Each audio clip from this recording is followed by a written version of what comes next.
De hecho, avanzamos con más información sobre este tema, porque como adelantábamos en titulares, en esta emisión hacemos un repaso histórico del conflicto israelí-palestino, que lleva muchísimas décadas y vive durante todos estos días uno de sus capítulos más sangrientos, y para eso nos acompaña Álvaro Cordero, cronista de historia de France 24 en español.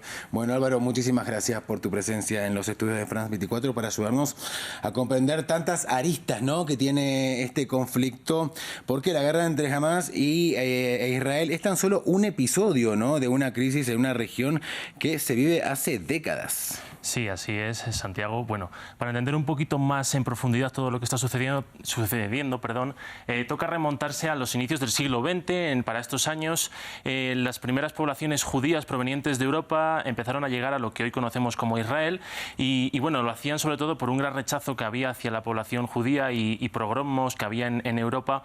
En un principio lo hicieron en una cantidad de varios miles, pero lo que desde luego sucedió a partir de la Segunda Guerra Mundial es que ya en cantidad de millones empezaron a llegar a estas tierras, en un principio comprando tierras en lo que entonces se conocía como el Protectorado de Palestina, que estaba en manos del Reino Unido, y también en cierta manera ocupando estos lugares. ¿Qué sucede? Ante este crecimiento exponencial de la población judía en estos primeros años empiezan las primeras tensiones entre judíos y árabes que estaban residiendo en la zona ya desde hacía siglos y bueno, es en este momento en el que las poblaciones judías, después de la Segunda Guerra Mundial, empiezan a reclamar la creación de un Estado judío que se llamase Israel en esta zona, y se les hace caso a este llamamiento después de la Segunda Guerra Mundial, en concreto en el año 1948, cuando la recién creada Naciones Unidas propone este plan que vemos aquí atrás, que es la solución de dos estados, un Estado árabe y un Estado judío, con un reparto más o menos equitativo del territorio y en el que los dos estuviesen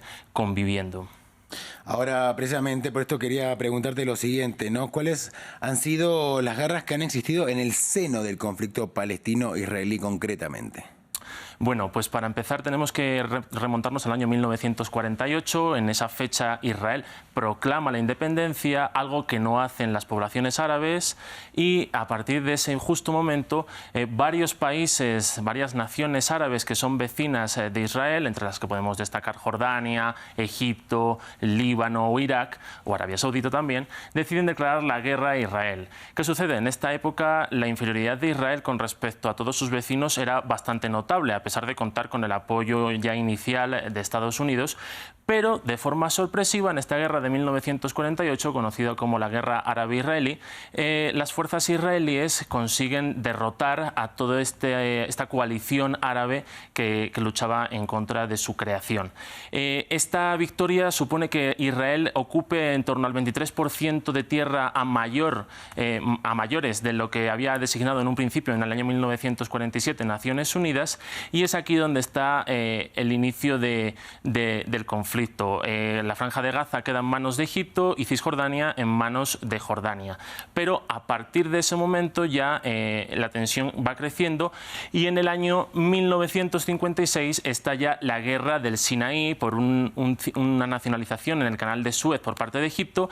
Francia y Reino Unido deciden apoyar a Israel, consiguen vencer en su guerra a Egipto, pero es verdad que Estados Unidos y la Unión Soviética obligan a Israel a dar marcha atrás en su ocupación en la península del Sinaí. Las tensiones, por supuesto, siguen, y en el año 1967 se vuelve a desatar otra guerra que implica a Egipto, a Jordania y a Siria contra Israel. Es la conocida como la Guerra de los 6 días. En esta guerra Israel masacra en cuestión de días todas las fuerzas militares de estos países, y aquí ya sí comienza a invadir la península del Sinaí, que pertenece a Egipto, la Franja de Gaza, que estaba hasta ese momento en manos de Egipto, Cisjordania, que estaba en manos de Jordania, y los Altos del Golán, que eran territorio de Siria. Estas ocupaciones militares se mantienen durante varios años, y la tensión, por supuesto, sigue creciendo todavía más hasta que vuelve a estallar en la guerra del Yom Kippur en el año 1973, cuando Egipto y Siria intentan recuperar estos territorios que les había arrebatado Israel y vuelven a fracasar. Es verdad que en esta guerra la superioridad de Israel ya no fue tan notoria como con respecto a la de los 6 días, y este miedo a poder perder en una futura guerra contra otros países árabes, de nuevo, hace que Israel y Egipto vayan acercando posiciones y en los acuerdos de Camp David del año 1978, que estaban mediados por Estados Unidos, Egipto se convierte en la primera nación árabe en reconocer a Israel. Esto, desde luego, es un golpe de efecto histórico, sobre todo para la causa palestina, porque supone un antes y un después. Es verdad que otras naciones árabes empiezan a repudiar a Egipto por este gesto, pero Egipto, ¿qué obtiene a cambio? Recupera la península del Sinaí.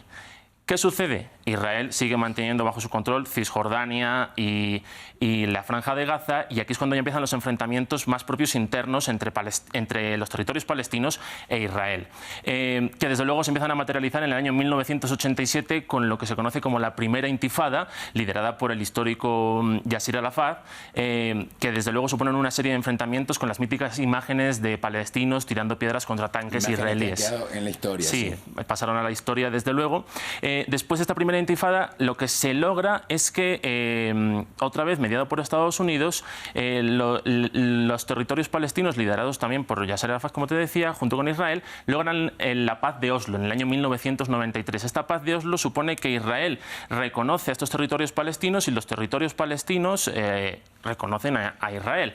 Y se empiezan a sentar las bases de lo que podría ser una futura solución de dos estados. Pero esto nunca llega a cuajar del todo, y lo que se sucede en los siguientes años es que la violencia incrementa por los dos lados, tanto del lado palestino, sobre todo por grupos como Hamas, que empiezan a atentar contra Israel, y también operaciones militares de Israel en territorios palestinos. La tensión sigue aumentando después de estos acuerdos de paz y degeneran que al final se produzca en el año 2000 una segunda intifada ante lo que consideraba Arafat que era una violación de este acuerdo de paz. La violencia aquí ya se eleva de forma exponencial y de una forma mucho más notoria que en la primera intifada. Estamos hablando ya de miles de muertos, la mayoría en territorios, o sea, la mayoría de palestinos, aunque también hubo bastantes israelíes.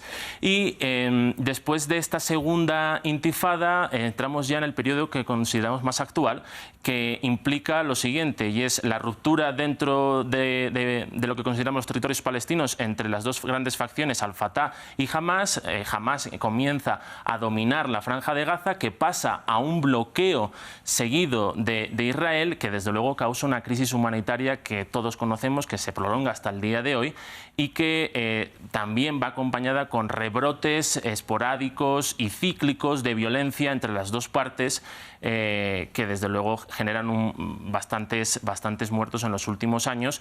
Recalquemos, es verdad que la mayoría del lado palestino. Entonces, todo este podría ser el contexto histórico hasta lo que estamos viendo un poquito más en la actualidad, de una forma muy resumida, Santiago.